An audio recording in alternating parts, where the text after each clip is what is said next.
Good morning, everyone. Welcome to Gulfstream today. Ron Nicoletti here. It is a partly cloudy day, but we're starting the day with a fast main track. Of course, we got the all-weather Tapeta surface, and there you see our surfaces, the turf course, starting to get all greened up, ready for the championship meet. This is our final week of the Flamingo Festival week, so we're almost done with this. We got, of course, today, tomorrow, and Sunday closing day, and on Saturday, mandatory payout. We'll talk about that a little later on, but today we have the Stronach 5, of course, and we have a $600,000 gross jackpot pool in the Rainbow Six. There you see, gross guarantee of $600,000. You got a chance to take it down today, but tomorrow, mandatory payout. It all must go, but like I said, there you go. You can do it tomorrow and get it today and come back and hit it again tomorrow with the mandatory payout. There'll be lots of money. You see that? Over $3 million in the pool tomorrow they're expecting, and it's a nice sequence with lots of horses in it, races 5 through 10. So as I mentioned, even though we had some rain last night, the main track is fast at Tapeta. That is not a concern. It's been fantastic since they put it in. Rainy days, whatever, it's always been that even good surface, so we'll see how everything plays out today. And we're starting race number 1 on the Tapeta today. It's about 5 furlongs. These are claimers, 3 and up, 20,000 down to 16. No scratches in the first race. And if you look at the board right now, very, very early in the wagering, the even money favorite is the number 3. Coop Tries Harder, and this one's going to debut on the Tapeta today. First start since facing better, sprinting on the turf here last winter. But look at the record of Jane Sabelli with a longer than 180-day layoff. She's 33%, albeit a lot of those are on turf and dirt. So we'll see how she translates that to the Tapeta. But you're getting Paco Lopez atop the Son of Gone Astray, who's working sharply for the return. So lots of positives about number 3, Coop Tries Harder. Then you got the number 2 horse in here. I believe it's a little bit of a price at 5-1 on the board. That's not a cat, but a card. This one changing barns now in the Mike Deeney barn. This gelding debuts locally, fresh off that $6,250 starter allowance score, and that was on the Press Isle Synthetic. The gelding, if you look at its record, 6 for 9 in the money on all-weather surfaces, and you're getting Edwin Gonzalez in the saddle today. That horse up there right now at 17-1, but as I mentioned, we're not even going to look at that right now, very early in the wagering. The number 6, Earth, is going to try these $16,000 condition claimers after stalking the pace last time out and weakening late. That was against those 12-5 starter allowance runners going that about distance on the all-weather Tapeta. This one, you look at its record, you just the way this horse runs, you know this horse is going to be in the first flight playing catch me if you can, if not on the lead with the pace for sure, and maybe can steal it at a bit of a price because as we flip the page and go to race number 2, number 3, Coop Tries Harder, is taking all the money in here. Race number 2 this afternoon, we're back on, or was our first race actually on the fast main track, 5.5 furlong, claiming fillies, 3-year-olds or fillies and mares 4 and up. Non-winners of 3 in life, $6,250, 7 in the field, no scratches, no jockey changes. I went with the number 4 horse in here, and that's Bionic Bottle, who's turning back to this 5.5 furlong distance after vying for the lead and weakening late to finish 3rd. And it was against similar quality. It was going 3/4 of a mile. Jorge Delgado was the trainer. He's got his go-to jock, Chantal Sutherland, in the saddle. They've been just great all summer and spring and fall long when they team up. So Bionic Bottle, I believe, is the morning line favorite in there at the, I think it's even money. I had no idea. Even money. Your number 1, Piper, has her claiming tag sliced in half today. You look at her last one, she showed some speed and she retreated. That was against 12-5 claimers, but that was going about 5 on the Tapeta. Liz Doble's got Leonardo Reyes handling the inside draw this afternoon. See how this one runs coming back to the main track this afternoon. And then you got the number 7, Miss Italy. This one is cutting back to a sprint distance after showing some late interest when finishing. It was a distant 3rd now, but it was behind one of my favorite horses, that winning machine, Pretty Rachel. Nobody beats Pretty Rachel, and that was going a mile on the dirt. I thought this horse, I'm surprised to see this horse at 4-1. I thought it would be a bigger price, but I think this sophomore is worth a second look, especially if you can get a price of 5 or 4, 5 or 6-1 like that. So for me in race number 2, it's the 4 Bionic Bottle, the 1 Piper, and the number 7 Miss Italy. going to race 3 this afternoon. We're going to stay on the fast main track. It's a 1 mile maiden special weight. Fillies, 2-year-olds in here, 6 in the field, and we'll start it off with the number 6. 5 prizes. This one is turning back to a 1-turn mile today on the dirt. After stalking the pace, sort of flattened out versus maiden special weight foes. That was going a mile into 70 yards of about distance on the Tapeta. Todd Pletcher readied this $330,000 daughter Bernardini half-mile bullet workout at Palm Beach Downs. Paco Lopez going to jump aboard. Got that, setup, nice setup on the Tapeta last time out. Certainly the one to beat. And boss being Todd, it's going to take all the money in here. The number 5 horse, Ice Cold Gold, is a $100,000 Froster debuting for Safi Joseph Jr., who had another powerful day yesterday, a 3-win day. Solid work tab showing over the Palm Meadows training track. The barn is 21% with their 2-year-olds. And, of course, Edgar Zayas, we'll talk about this later. He had 4 wins on the 8-race card yesterday. So top connections who are en fuego. And that is the number 5, Ice Cold Gold. And then you got Cindy Saunders hoping to show more in a mile. I think she lost the best chance. We're just going to show you the start here. We're going to pick it up right out of the gate. She's the number 4 that day. And you're going to see her hop slightly there. And it sort of gets her in trouble, and she just gets shuffled back. You see that had to really put on the brakes. And, if you watch her run up the backstretch, I didn't think you have to show anymore. She just was basically, she's trying to run. She makes that little bit of a move coming up. But, once you break like that, it's so hard to do it. That was her 7-furlong debut. Ralph Nix going to take the blinkers off today. Chantal handling the inside post. So a little bit of a concern. It's the inside post. This horse has to break sharper today on the board at 12-1. So a bit of a price. Yeah, 12-1 on the board. So a bit of a price with Cindy Song. But I think with a clean break, she's going to show more today. And Ralph Nix does some of his best work with horses making their second start. Taking those blinkers off this afternoon. We'll see how that horse runs. So 5 prizes is going to take all the money in there. The 6, 5, Ice Cold Gold.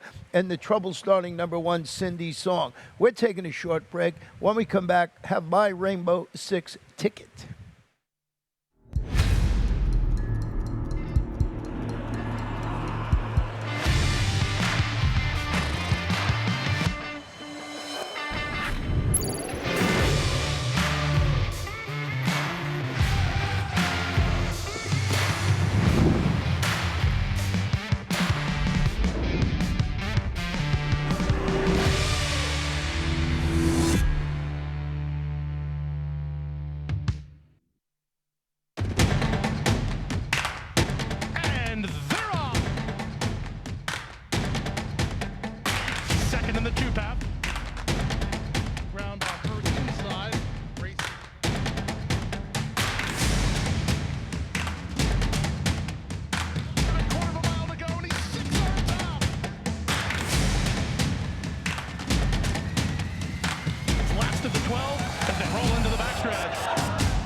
And welcome back to Gulfstream today. Ron Nicoletti joining you once again. Really starting to turn out to be a really nice day here in South Florida. Humidity a little bit lower than normal. So fast main track, of course, we're on the all-weather Tapeta this afternoon. And as I mentioned, we will have my Rainbow 6 ticket today with the $43.20, and it's this $600,000 gross guarantee pool today, and I got a $43.20 ticket. Silver Spur in here in the opening leg's the big favorite, but I used a couple other horses. We'll talk about that race in a moment. And then race number 5, 3 deep in there with Sequin Lady and a rematch between Rapturous and Strategy Queen. And then in race number 6, just 2 deep in there, I had a big scratch of the 4 to 5 favorite Greatest Glory, so I used Madame Claudet and the number 5 Mill Lake Lady. And then in race number 7, 3 deep in here, pretty wide open affair, but there was a scratch of a horse that I liked, Don't Make Me Beg, 3-1. But I used Aficionado, the French bred, Regal Chant, and of course our next roll from Georgina Baxter. 2 deep in race number 8 with Naughty Shirley and Gitana. Naughty Shirley, of course, trained by Mr. Safi Joseph Jr. in the last just 2 with Copper and Brody's Honor. Had another scratch of the morning line favorite in the 9, Alba's Star. So getting back to race number 4 today, and on the line, this horse here, the number 1 Silver Spar, is the morning line favorite, cutting back to 5.5 furlongs after shipping into the Saffie Joseph Jr. barn, goes up, sets the pace, finishes second, was the odds-on choice that afternoon, going 3/4 of a mile. This is a nicely bred horse, a $270,000 son of Anchor Down, and you would just think with this barn, the way they're going, the screws will be tightened this afternoon. Second outing over the main track here, so Silver Spar, I think it's going to run well, but what about the number 2 horse in here, Meet Me in Kingston, who's now in the Aubrey Mirage barn? It's a son of a captured who's a half-brother to Versatile Stakes winner. Everybody remembers this horse, Bouchera, one on the dirt, one on the turf. I want to go back and show you this horse's last race. We're going to show the start. First, when he gets a shuffle back, he's the number 3 in this race, and you're just going to see it here at the start. Just one of those things, got to put on the brakes, and there you see it. Nice job by Bob. Getting shuffled back in that race. Just puts him in a bad spot, and then we're going to pick it up, at the 3/16th pole when they come home. And you're going to see this horse, he duels to the wire, and he gets beat ahead. This is a great finish in this race. You can see it's going to be a blanket finish. This horse is the number 3, and he just would not give up. He's got 2 horses to his inside, 1 horse on the outside, and he's trying to get the job done. Of course, he was the 9-5 favorite today, but just thought with that bad start, he was very game in that race. He just got beat by the 4 horse in there. So coming back with a clean break, I think he's a major player in this race. That was when he was in, the Todd Pletcher barn in April. So the new connections are going to add blinkers today. So that race was a little further back. So, April 10th. So coming off the layoff, new barn today, as I mentioned, into the Aubrey Mirage barn. We'll see that run, 1 runs. Then Twice Too Many moves to the Rohan Crichton barn after the claim first start since finishing second against those 35 maidens in August. But if you cruise down this horse's past performance, you'll see this gelding has run well against maiden special weight competition in the past during the summer. And we had a jock change, the only jock change today, I believe. Chantal Sutherland will be in the saddle today. So I just thought this horse, they jumped in and grabbed it for $35,000 last time out, but this horse is sort of a proven commodity against this level of competition. So race number 4, Silver Spar, Meet Me in Kingston, and Twice Too Many. Race number 5, very intriguing race for me in here. We'll start it off first with the conditions of the race. It's about 5.5 furlongs on the Tapeta, allowance optional claimer. Fillies 2-year-olds, the optional claiming price of $75,000. I went with Sequin Lady on top, who's stepping up to face winners again after a couple of so-so performances behind Superstar Outfox. That was in the Florida Sire Stakes Series. With impressive victory. Matter of fact, if we can, we'll show you this victory. We'll pick it up from the 3/16th pole home when she just draws clear in the slop. And like I said, she was knocking heads with winners, and she comes back. Now, it was a still sloppy track that day, but she just was cruised to the victory, and it was from that outside post. Kelsey Danner has Miguel Vasquez in the irons. And I just thought this was a good performance. They thought enough of this horse to put it in the Florida Sire Stakes Series. And once this ran very well. So we'll see, went back against maidens and proved it could win there. So Kelsey Danner, as I mentioned, the trainer. Now, as I mentioned, we also got a rematch in here between the number 2 Rapturous and Strategy Queen. So we're going to pick this one up from the 3/16 poles home when Rapturous draws clear from Strategy Queen when they hook up on the dirt. You'll see this one right now. Now, this, of course, race was on the dirt. I just thought it was a good performance, and I think these two are going to take some money in this race. Strategy Queen is actually the morning line favorite, and you're going to just see Rapturous, who is the number 7, pull clear right at the end from Strategy Queen, who was the 7-5 favorite today. So got a little bit of an upset there with those two making. And getting back to that with Rapturous, I want to show you a stat on Kathleen O'Connell here. And this is, a winner, in the, just a good stat here. Winner last time out, 28%. In the money 63% of the time. And these are an allowance sprints over the past 5 years. 165 is the return of investment. So lots of interesting ways to go in the first leg of the late pick 5. So we'll see how that works out with Sequin Lady, Rapturous, Strategy Queen. I think Sequin Lady might be the right one, but you're going to have to take that, probably the favoritism in there. Getting to race number 6, 6 furlongs on the fast main track today, claiming fillies, 2-year-olds, $25,000. Did have that big scratch I was alluding to of Greatest Glory, was 4-5 on the morning line. Not going to compete today, so I bumped up the number 2, Madame Claudet, who's hoping to find more for the stretch drive today. After dueling for the lead and finished second, was the 4-5 favorite that afternoon at this level and distance. Antonio Sano going to have Edgar Zayas at the controls today. So I think with the scratch, especially with that scratch of the 7, Madame Claudet looks pretty tough in there. What about the 5 horse, who's 15-1 on the morning line? Hear me out here with this number 5, Mill Lake Lady. I think she's eligible to show more in her second time ever on the dirt after shipping in from Presque Isle and finishing that closing third against 16 starter optional claimers, going 5.5 furlongs on the main track. So she tried something different, and it wasn't bad. Trainer Kenny Rice has Christian Torres in the saddle today. So I just thought this horse might run well at a price behind who I think might be the favorite, and that is Madame Claudet, especially with the scratch of the 6.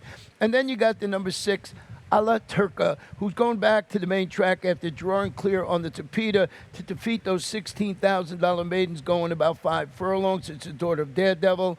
Moves to the Gary Lebon via that claim and has Emiciel Jaramillo up. So Madame Claudet, big scratch in here. I don't know if we'll get 15-1 on Mill Lake Lady. I'm hoping we do. And the 6, A La Turca. Now, we'll go to race number 7, and it's about 5 furlongs. We're back on the Tapeta, claimers, fillies and mares, 3-year-olds and up, $10,000. We did have a scratch in here of the second choice, I believe on the morning line it was, and that is Don't Make Me Beg, was actually my top in there, pick in here. So I bumped up the number 2, Aficionado, the French bred, and I'll tell you why. This one is wheeling back in 7 days and cutting back to 5 furlongs after stalking the pace in that race, finishing second. That was against Simmerler, was going 1 mile and 70 yards on the Tapeta. But if you look back, this filly has run well going 5 furlongs on the turf. So it wasn't on the Tapeta, but you would say, oh, distance races. But she has run well going short. And I like that. You got Leonardo Reyes handling the turn back on the all-weather surface today. So if you look back at this horse's past performance, there is reason to believe this one can run well at this about 5 furlong distance. Then you got Regal Chant in here, and Regal Chant moves to the Gerald Brooks barn after the claim. Shook off trouble at the start, sort of hopped in that race and finished third against those 13 starter optional claimers. That was going 6.5 furlongs at Presque Isle on their synthetic surface. Really haven't been able to translate that form up here, down here. There's not been that many winners, but they were on synthetic surfaces. So, and he also trains. He did train the horse that scratched out of there. So we'll see what this means leaving this one in. Miguel Vasquez atop this horse here. So scratching one and leaving this one in might be the key here for this horse. And then the number 7, who's the morning line favorite, Our Next Roll, is going to try the all-weather after returning from the layoff. You see that race sets a pressured pace, weakens to finish 4th behind a repeat winner called Traverse. That was going 5 furlongs on the main track. But Georgina Baxter solid with second off the layoff, solid with the 31 to 60-day layoff, 29%. Now, those statistics have been on either turf or dirt. So, but she does well with horses coming off the bench, and she's been doing great. She's been back just a couple of weeks, and boy, her horses have been firing well. So that's the 2 Aficionado, the 3 Regal Chant, and the number 7 Our Next Roll. We're taking a break. We'll come back for the late daily double and our lightning round. Start winning at the races with Daily Racing Form's new Mobile Pass Performances. Access the most trusted information in horse racing, including exclusive buyer speed figures and DRF analysis and selections. Experience the new mobile optimized DRF Pass Performances on your phone from anywhere at any time. Go to drf.com/now. Use coupon code NOW to get a free single card and get the power of DRF in the palm of your hand. And they're off. Second in the 2-path. Round on first inside. Race.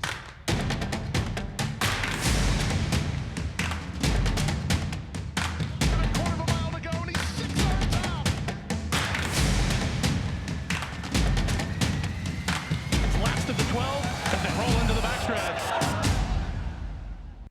Welcome back to Gulfstream today. Your host, Ron Nicoletti, and we're just about 5 minutes before noon with the race number 8, who's going to be on the fast main track at 6 furlongs.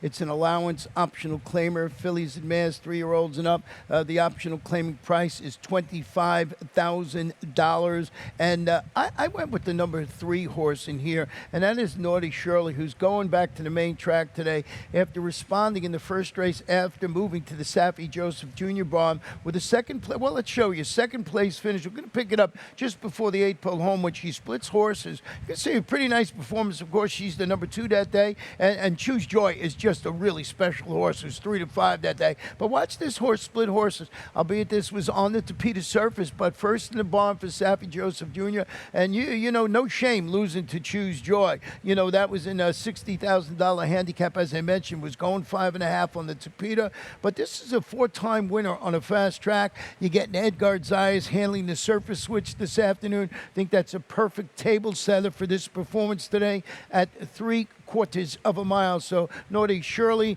real nice closing kick last time out for Saffie. What about the 5, Gitana? This one's cutting back to 3/4 of a mile after finishing second to a horse that's been going good. That's a repeat winner called Brambleberry in a competitive 20-starter allowance going 6.5 furlongs. Rowan Crichton as Embassy El Jaramillo handling the usually fruitful third start off a bench. So I think off that performance, maybe sitting on the top this afternoon. Then you got the number 2, Mizzen, who's stepping up today and stretching out after parlaying that late bid into a victory against those 25 two-lifetime claimers going 5.5 furlongs. Hall of Fame jockey Edgar Prado is going to ride for Juan C. Avila. So maybe this horse can grab a share. Mizzen up there. We'll see how that one runs in race number 8. We're not done. We got another race, and of course we got our lightning round. So the last race today, race number 9, is about 1 mile and 70 yards. Oh, by the way, race 8 was leg B of the Stronach 5, and race 9 is leg E, the final leg of the Stronach 5 this afternoon. So about 1 mile and 70 yards on the Tapeta, race number 9. They're claiming fillies, 3-year-olds, or they're fillies and mares, 4 and up, who have never won 3 races in life. Scratch the number 9 horse in here, Alba Star, and I moved up the number 2, Copper, who's turning back slightly to 1 mile and 70 yards. The last race set the pace, finished second against this level of competition, going about 8.5 furlongs, or about the mile and the 16th on the all-weather. Juan Alvarado's got Christian Torres in the saddle today. And what about the 7, Brody's Honor, the other horse I used on my Rainbow 6, is debuting on the Tapeta today after really a consistent campaign against similar quality on the turf. You know, that figure she posted on the turf up at the Meadowlands, the 77, albeit I know it was on the turf, but I think puts her right in the hunt to score here in this nightcap, you know, especially with the scratch of the number 9, who is the morning line favorite. And I got the 6, Starship Miska, who comes off a solid third behind Copper to figure prominently on the getaway exotic tickets. I think your horse you have to use in here. So Copper, my top pick, Brody's Honor, and then Starship Miska, 3, 2, 7, and number 6 in race number 9. Let's go right to our lightning round this afternoon. And as I've been sort of teasing you a little bit, alluding to it, we have a mandatory payout in the Rainbow 6 on Saturday. And, you know, just should be there. You see, we're expecting over $3 million. Races 5 through 10. Of course, as I mentioned, you got a chance to take it down today if you're lucky, and maybe with we'll see how it plays out. That is tomorrow, Saturday. But today, we've got the Stronach 5, which paid $99,000, one ticket last week, I believe. This is our all-star ticket together, put together by yours truly, Naomi up at Laurel, and of course Matt Dimmerman in Golden Gate Fields. And there it is, you see it right there, $72. And the Gulfstream Park, as I mentioned, has 2 legs, and the leg B and leg E, and so that'll kick off, I think, about 340 something. You know, today, and, you know, it always pays a lot. And, you know, as Pete Aiello says, and I say this every week, he calls it Overlay City. I mentioned our leading rider, Edgar Zayas. What a day he had yesterday with 4 wins. Let's pick up that last win in race number 6 with High Speed Steph, who's, of course, very impressive day yesterday. I thought they might get 5, and they had a chance to get 5 in race number 7. Didn't come to fruition, but this was just a really nice performance at 9 to 5. Edgar just, flashing his class the last couple of days here at the meeting. And who did he train for? Who was he riding for, I should say? Safi Joseph Jr., our leading trainer, and he had a hat trick yesterday. And there you see Safi on your screen. So Safi just, I think now 32 wins. He's way in front. And, of course, on Sunday, we'll get the leading trainer, the leading owner, the leading jockey, all that stuff on Sunday afternoon. But our sister track, next week is Thanksgiving coming up. So they have the greatest giveaway up at Laurel. I always love this thing. It's Laurel's annual Thanksgiving Day pie giveaway. And these pies are not no little 3-inch pies. They are nice pies. Boy, it is so popular. You got to go up there. The pie giveaway. They got a special first post at 11:25 a.m. So just the holiday spirit up there at Laurel. Crab cakes. And then you get a pie for dessert. What's better than that? So we're going to take a short break. When I come back, I'm going to have some lunch now. I'll be back in a little bit. Pegasus, the divine winged horse that flew with heroes mounted for glory. Here begins our story of legendary times, the rarefied air when the stakes are high. Like the moment when you feel the vibe, the thunder and the lightning on the track, the energy in the stands, like music moving through your soul, shaking your hips, making you dance. The stars come out in the magic city, for Pegasus they stay, dressed in designers' newest finds, wishing all days could be like this. A moment in the sun, where everything is divine. Racing, vibe, fashion, Gun Runner, City of Light, Mucho Gusto, and Knicks Go. Pharrell Williams at the finish line. Lenny Kravitz rocks the runway. Snoop Dogg making it rain. A Jennifer Lopez family affair. Vin Diesel found out that cars aren't the only thing that are fast and furious. This runway on the rail. Post Malone on the mic. Mark Ronson on the ones and twos. Alec Monopoly paints the game. Aloe Black brings the community together.